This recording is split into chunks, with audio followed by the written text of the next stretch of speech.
Hello everyone and welcome to study with vet. So protozoology के इस lecture में हम बात करेंगे जिगार्डिया, हिस्टोमोनाज एंड बेलेंटेरियम कोलाई के बारे में। उससे पहले एक छोटी सी फैमिली पे डिस्कस करेंगे, दैट इज हेक्सामेटिडी फैमिली, जिसमें हमारा मेंबर ऑफ इंटरेस्ट है स्पाइरोन्यूक्लियस मीलियाग्रेडियस, कॉजेटिव ऑर्गेनिज्म फॉर हेक्सामेटोसिस, स्पाइरोन्यूक्लियोसिस, जिसको हम इन्फेक्शियस कैटारल एंटेराइटिस भी कहते हैं। तो ये जो तीन नाम है वो एक ही डिजीज के हैं जो इसको स्पाइरोन्यूक्लियस मीलियाग्रेडिस कॉज कर रहा है। तो ये इन्फेक्शन कॉज करता है यंग टर्की में और उसकी ड्यूडेनम और अपर डाइजेस्टिव ट्रैक्ट को डिस्ट्रॉय करके फीसेस में in the form of cyst बाहर निकलता है। अगर मैं इसकी ट्रोफोजोइड स्टेज की बात करूं तो इसकी बॉडी फियर शेप्ड है। इसमें हमें बाइलेटरल सिमेट्री देखने को मिलती है और 6 से 8 फ्लैजिलेटेड स्ट्रक्चर्स हमें इसकी बॉडी से निकलते हुए दिखते हैं। इसके बाद जो मेन हमारा इंटरेस्ट है टॉपिक, दैट इज जियार्डिया, उसके बारे में डिस्कस करें तो वो कॉजेटिव ऑर्गेनिज्म है ट्रैवलर्स फीवर, कैंपर्स फीवर या फिर बीवर्स फीवर का। इसको ये नाम क्यों दिए गए हैं? क्योंकि beaver generally refer to some rats जो कि कंटामिनेट करते हैं नेचुरल रिसोर्सेज को इन द हिली एरियाज जहाँ पे कुछ ट्रैवलर्स कैंपिंग करने के लिए जाते हैं। अगर मैं इसकी मॉर्फोलॉजी की बात करूँ तो ये पिंग पोंग या फिर टेनिस रैकेट लाइक अपीयरेंस देता है, जिसकी वेंट्रल सरफेस पे हमें सकिंग डिस्क मिलेगा और डॉर्सल सरफेस पे ये कन्वेक्स होता है। इसके पास ट्रोफोजोइड स्टेज में 8 फ्लैजुला मिलेंगे और सिस्टिक स्टेज जो कि एनवायरनमेंट में आएगा उसमें कुछ भी फ्लैजुलेटेड स्ट्रक्चर नहीं मिलेगा। लाइफ साइकिल की बात करें तो जियार्डिया हमारा इन्वेज करता है ड्यूडेनम में। ड्यूडेनम में हमें ट्रोफोजोइड स्टेज मिलेंगे जो कि पूरा हार्म कॉज करेंगे। बट ये जो ट्रोफोजोइड स्टेज होता है वो एनवायरनमेंट पे ज्यादा देर तक सरवाइव नहीं कर पाता, क्योंकि एनवायरमेंटल हार्श कंडीशन में ये डेटीरियोरेट हो जाता है। अब अगर जियार्डिया अफेक्टेड एनिमल में डायरिया हो रखा है तो हमें उसके डायरिया में ट्रोफोजोइड स्टेज ही मिलेंगे। उसकी बॉडी को टाइम ही नहीं मिला ट्रोफोजोइड स्टेज को सिस्टिक फॉर्म में कन्वर्ट करने के लिए। अगर हमें इनको चेक करना है तो हमें विद इन 30 मिनट्स ही चेक कर लेना चाहिए, क्योंकि फिर ये एनवायरनमेंट में आगे डेटीरियोरेट हो जाते हैं और हमें कुछ भी पता नहीं चल पाता। फिर अगर सब कुछ नॉर्मल है, बस बीवर्स फीवर है विदाउट डायरिया है, तो उसके फीसेस में सिस्टिक स्टेजेस देखने को मिलेंगी और ये जो सिस्टिक स्टेजेस हैं वो ही कंटामिनेट करती हैं वहाँ के फीड और वाटर को। तो अगर मैं पेक्यूलियर स्पीशीज की बात करूं तो इंटेस्टाइनालिस हम जैसे ऑर्गेनिज्म दैट इज मैन और चिल्ड्रन को इन्फेक्ट करता है। Small intestine that is duodenum को ही करेगा। हमें एब्डोमिनल पेन हो सकता है, डायरिया हो सकता है और एब्डोमिनल डिस्कम्फर्ट हो सकता है। फीसेस में म्यूकस बाहर आ सकता है और बॉडी में fat soluble vitamin that is KEDA उसकी भी डेफिशिएंसी देखने को मिल सकती है। वहीं कैनिस, केटाई और बोबिस जैसी स्पीशीज भी एग्जिस्ट करती है। इसके ट्रीटमेंट के लिए हमें क्विनाक्रीन या फिर मेट्रोनिडाजोल की डोजेज देनी चाहिए।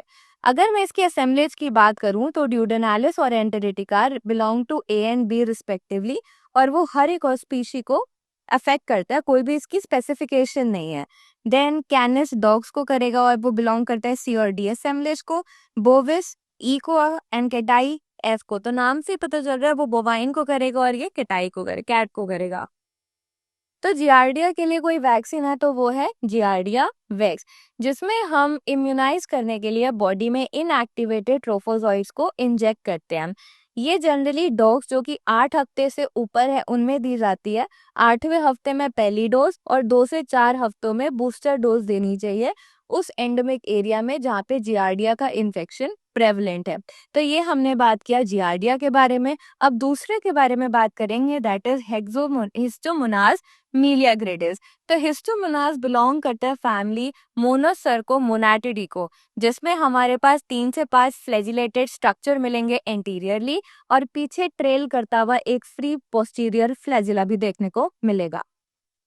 तो हिस्टोमोनाज मीलियाग्रेडिस कॉज करता है इन्फेक्शियस एंटेरोहेपेटाइटिस, जो हमने पहले पढ़ा था, that was infectious catarrhal enteritis. यह इन्फेक्शियस एंटेरोहेपेटाइटिस। तो इन दोनों के बीच में कंफ्यूज नहीं करना, मीलियाग्रेडिस वो भी सेम है, बट इनके हिस्टोमोनाज है और वो हेक्सामेटिडी या फिर स्पाइरोन्यूक्लियस को बिलोंग करता है। तो अब मैं हिस्टोमोनास की बात करूं तो वो टर्की और चिकन लाइक स्पीशीज को इफेक्ट करेगा। बट टर्की में इन्फेक्शन हो गया तो सिम्टम्स हमें विजिबल होंगे, वही चिकन्स में इन्फेक्शन हो गया तो सिम्टम्स कोई भी विजिबल नहीं होगा, जिसकी वजह से हमें इन दोनों को साथ नहीं रखना है, क्योंकि अगर चिकन्स को इन्फेक्शन हो गया तो हमें पता ही नहीं चलेगा और वो हमारी टर्कीज को भी इन्फेक्ट कर देगा। देन हिस्टोमोनास जो होता है वो ऐसा ऑर्गेनिज्म है जिसमें अमीबॉइड यानी फ्लैजिलेटेड स्ट्रक्चर और फ्लैजिला दोनों ही प्रेजेंट होता है। अब मैं इसकी स्टेजेस की बात करूँ तो वो 4 स्टेजेस में इन्फेक्शन कॉज करता है। पहले वो बॉडी में आएगा, इसकी साइट ऑफ इन्फेक्शन मतलब इसकी साइट ऑफ अटैक है सीका। सीका में जाके इन्वेजिव लीजन कॉज करेगा, जिसमें वो लीजन के पेरिफेरी में जाके कंसंट्रेट हो जाएगा। इन्वेजिव के बाद वेजिटेटिव फॉर्म आती है, जिसमें वो लीजन करा हुआ है उसके अंदर जाके कंसंट्रेट हो जाएगा, टाइटली पैक हो जाएगा अंदर जाके और वहां पे अपनी मोटिलिटी को कम कर देगा। फिर वहां पे उसको कोई भी हार्म ना पहुंचा पाए, कोई भी इम्यून सेल कुछ कर ना पाए, तो वो रेजिस्टेंट हो जाता है और मूवमेंट को अवॉइड करता है, कोई भी सिस्टिक स्ट्रक्चर नहीं बनाने देता। उसके बाद फ्लैजिलेटेड फॉर्म, जो सिक्का का जब वो ल्यूमेन में आता है तो उसमें अमीबॉइड बॉडी होती है जिसमें फ्लैजिलेटेड स्ट्रक्चर रेज कर रहे होते हैं।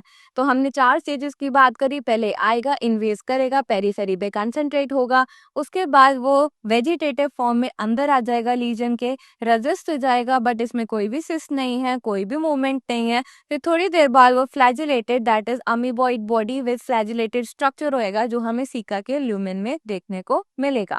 इसके बाद अगर मैं इसकी लाइफ साइकिल की बात करूं तो हेट्राकिस गैलिनेरम जो होता है ये एक नेमाटोड है।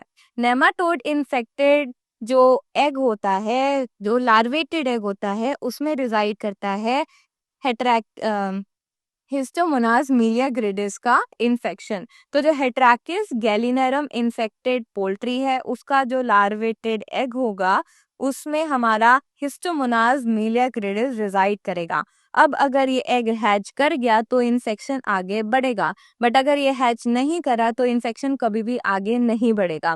इसके साथ साथ जो अर्थवॉर्म होता है वो उसको इंजेस्ट करके इंटरमीडिएट होस्ट की फॉर्म में एक कैरियर का भी रोल प्ले करता है। तो अगर ये हैच कर गया एग तो जो इन्फेक्शन होगा वो कैसे होगा, जो होस्ट है उसने उसको, जो पोल्ट्री है हमारी उसने उसको खा लिया। अब जो फ्लैजिलेटेड स्ट्रक्चर होगा वो ल्यूमेन में जाएगा, वहां पे वो इन्वेजिव फॉर्म अपनाएगा और सीका में raised pin point ulcers create कर देगा। फिर इंटेस्टाइन को छोड़ के हेपाटोपोर्टस सिस्टम के थ्रू वो लिवर में जाएगा। लिवर में हमें येलोइश ग्रीन डिप्रेस अल्सर्स मिलेंगे जो कि इसका पैथोग्नोमिक फीचर है। तो अगर लिवर में डिप्रेस अल्सर्स मिल रहे हैं और वो येलो ग्रीन कलर के हैं तो वो हिस्टोमोनास मिलिया ग्रेडिस का है। अगर मैं इसको डिफरेंशिएट करूँ, टेट्रा ट्राइकोमोनास गैलिनारम थे जो हम आने वाले लेक्चर्स में पढ़ेंगे, तो उसमें रेज्ड अल्सर्स होते हैं, बट हिस्टोमोनास में डिप्रेस अल्सर्स होते हैं। और फिर अपना काम करके डिस्ट्रक्शन विस्ट्रक्शन करके वो फीसेस में बाहर निकलेगा एंड देन एग में ही वो एग में भी वो बाहर निकल सकता है, तो वो इन्फेक्शन को कॉज करेगा। अगर इसकी पैथोजेनेसिस की बात करें तो सीका में कॉज कर रहा है रेस्ड पिन पॉइंट अल्सर। इसके साथ साथ वो सीकल कोर भी परफॉर्म करता है। सिकल कोर भी इसका पैथोग्नोमिक फीचर है, जिसमें जो सिक्का की वॉल होती है वो चीजी चीजी हो जाती है, उसमें नेक्रोटिक मटेरियल और हेमोरेजिक मास इकट्ठा हो जाता है। बट जब ये रिकवर करता है तो वहाँ पे हैवी स्कैरिंग मिलने देखने को मिलती है। ऐसी सेम चीज आइमेरिया टेनेला में भी देखने को मिलती है, तो हमें उस टाइम उसको इन दोनों में डिफ्रेंशिएट करना पड़ेगा। अब इसको हम ब्लैक हेड डिजीज भी कहते हैं पोल्ट्री में, बट ये एक मिसनॉमर कंसीडर होता है। ऐसा क्यों? क्योंकि जो सिक्का होता है उसमें जब वो पिन पॉइंट अल्सर्स बनाएगा तो वहां पे वो बाइनरी फिजन करता है, फिर वो प्लोरिफरेट कर जाएगा, सिक्का में प्लोरिफरेट करेगा और फिर वो वहां से ब्लास्ट होके पेरिटोनियम में जाके पेरिटोनाइटिस कॉज करता है और फिर वो साइनोसिस कॉज कर देता है पूरी बॉडी में। तो ब्लैक हेड अपीयरेंस आती है, बट ऐसा हर एक पोल्ट्री में नहीं देखने को मिलता, ये कुछ कुछ में ही देखने को मिलता है, इसलिए ये एक मिसनॉमर है। अगर मुझे डायग्नोस करना है किसी बर्ड में हिस्टोमोनास का इन्फेक्शन, तो सल्फर येलो डायरिया इसका करेक्टरिस्टिक फीचर है। पोस्टमार्टम में टिफलाइटिस देखने को मिलेगी, दैट इज द सीका का इन्फ्लामेशन। हेपेटाइटिस देखने को मिलेगी, लिवर का इन्फ्लामेशन।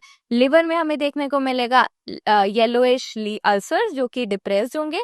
टिफलाइटिस में देखने को मिलेगी सिकल कोर, चीजी वॉल्व।